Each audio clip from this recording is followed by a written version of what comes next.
friends, my name is Hamid. Today I'm working on the stop load washer made by GE.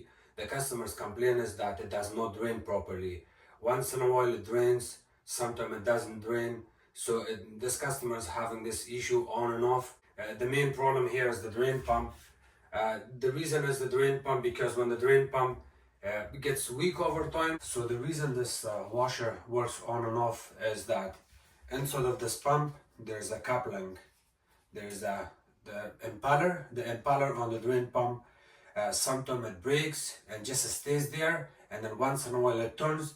And I would say most of the time these windings inside of the drain pump gets weak, and because of that the pump doesn't work properly. Or if the washer is running for the first drainage cycle, if you run the first cycle on it, it drains. For example, on one cycle the washing machine pumps out 5 times, the drain pump runs 5 times. I'm just giving you an example, it doesn't have to be 5 times or 10 times. If it's running for the first and second time, the drain pump seems okay, and then on the third time it gets more weak and overheat. When the pump is getting weak, it's overheating all the time. When it's overheating, it's not working the way it's supposed to. On the third time when the drain pump is running, it drains half of the water and then the other half stays inside of the washer. And on the fourth time, it does not drain at all because the pump is already overheating. And because of that, the customer would always complain that my washer is working on and off. It works sometime and it doesn't work sometime. So today I'm going to replace this pump and show you how to do this. It's going to be an easy repair. I will show you the part number on this. This is the part number WGO4F04240. And the part price is about $176 plus tax. In order to replace the drain pump, we are gonna need a shop vacuum and a large towel and a crowbar or a pry bar like this. You can even use a flat screwdriver. If you don't have a bar, unplug it, turn it off.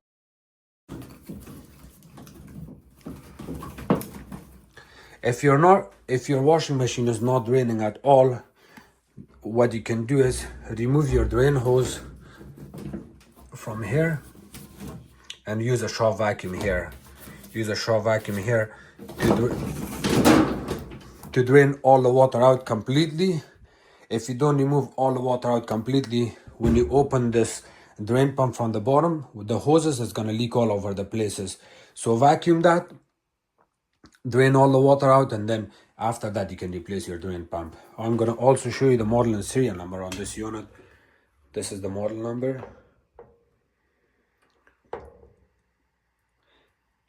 You see this pry bar, you're going to stick it right here. When you stick it, at the same time you may want to pull out from this side and then do the same thing on other side. Stick it right here, and it may fall down, so lift it up and set it on top of those clips on both sides. Keep it on the side. And I'm also going to show you what we did here. So see, my crowbar is not on exact top. You're kind of pushing this from the top like that, and then you pull the front panel off. The same thing in here, you see.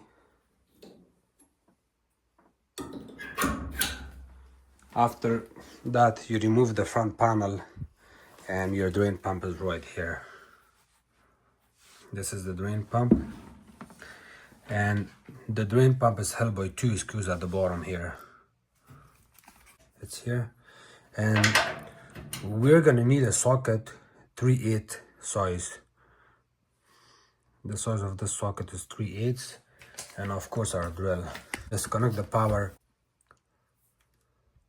In order to remove the plug, you kind of do not pull it out from the wire. Please hold it like this and wiggle it back and forth.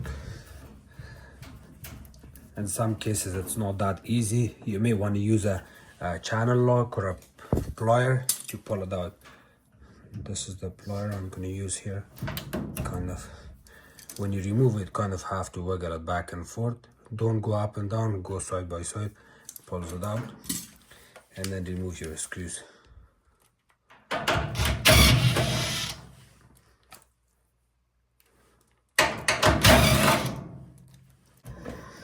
if you have another person somehow who can help you hold it like this, or if you cannot hold it like that, or there's nobody to help you, you can use a towel. I have a large towel here. It's like that. So now you got enough space here to work on the pump.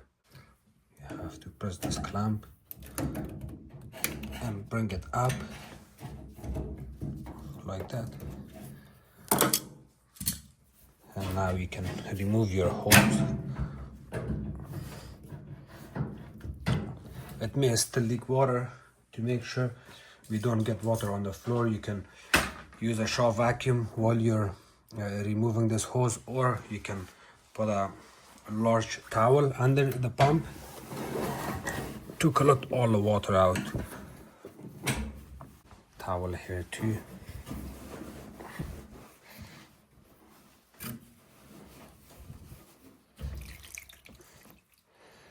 Okay, that's all.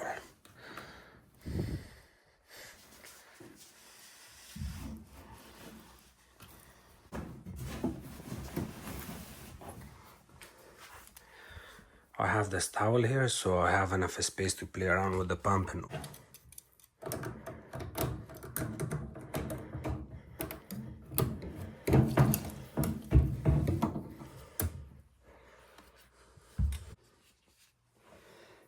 this is the new pump and this is the old one. Make sure to match this 120 volts, 75 watts. That's very important. Other than that, there's time rating, 15 minutes to 45 minutes, and then it says off. Also, the 60 hertz is also important, and I'm going to show you.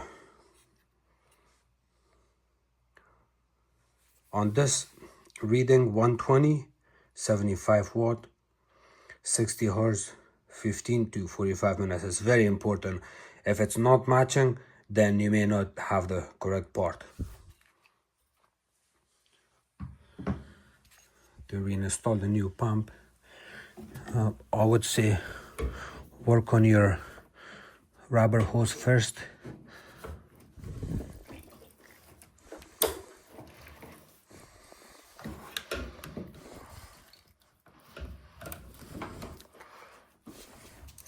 This is going to be a little bit tricky, but you can do this. So hold it tight.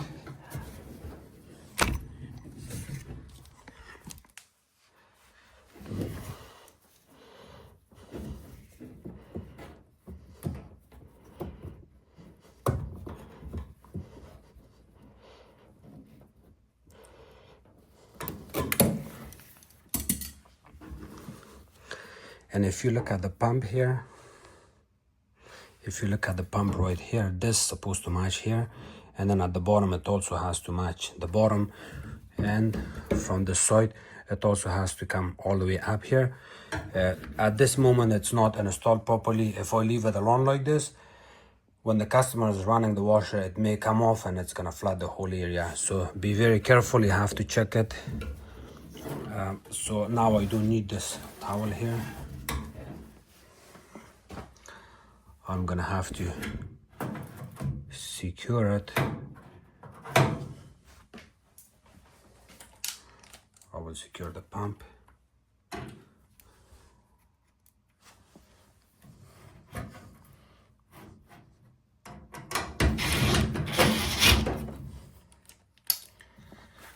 Add one of your screws first and then the other one. So if you add one of your screws and keep it loose, it will really help, because you have to adjust your pump a little bit. The second screw, you can fully retighten it, and now that the pump is secured, you can work on this rubber at the back. So you may want to hold your clamp, push the hose in its correct position. So the clamp is still not looking in good shape, because if you look from the right hand side, the clamp is a little bit off from the top of the pump. from the top of the rubber. So I still have to push it back in. I may want to use a needle nose plier to hold it tight. Hold it tight, see? You got play. Now you can bring your hose back in towards the pump.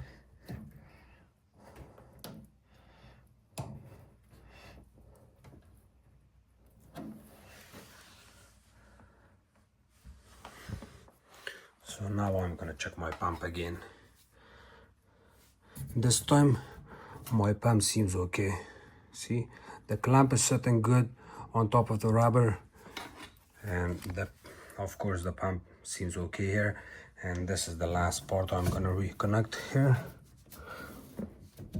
Push it back in, and then you can use a needle nose plier or wise grip, whatever is easier for you.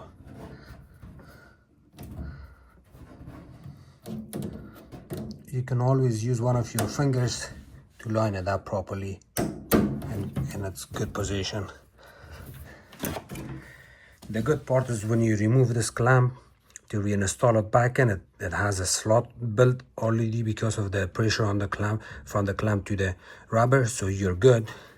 And you just have to reposition it at the same place and also plug it in. I'm gonna run the washer on a light.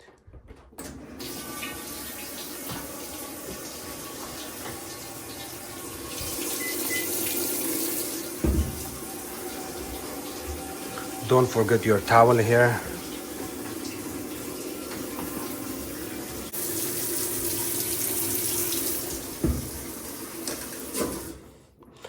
You fill the washer with a little bit of water and look at it from here to make sure it's not leaking from here or it's not leaking from there. And then after that, you can cancel it back. Press and hold this. It's draining. It's not leaking.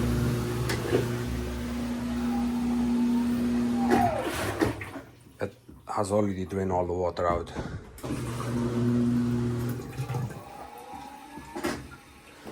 Okay, also this is not secure. You don't have to leave it the way it was before. If you see your drain hose looks like this, please use a zip tie.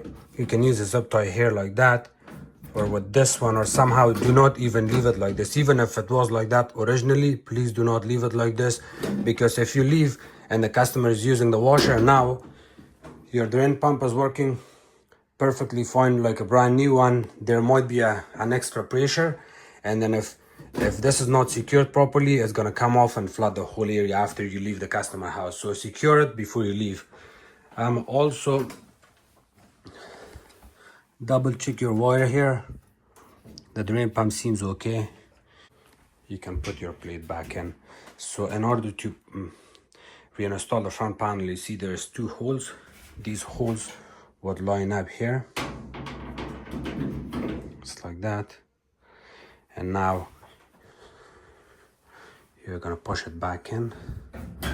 When you push it back in, remember on the side there's plastic nipples. They need to go inside of those holes. There's a hole in there, and push it. And the same thing, and try to pull it out with your hand. If it doesn't come off, you're good. The same thing on this side. Thank you so much for watching my videos.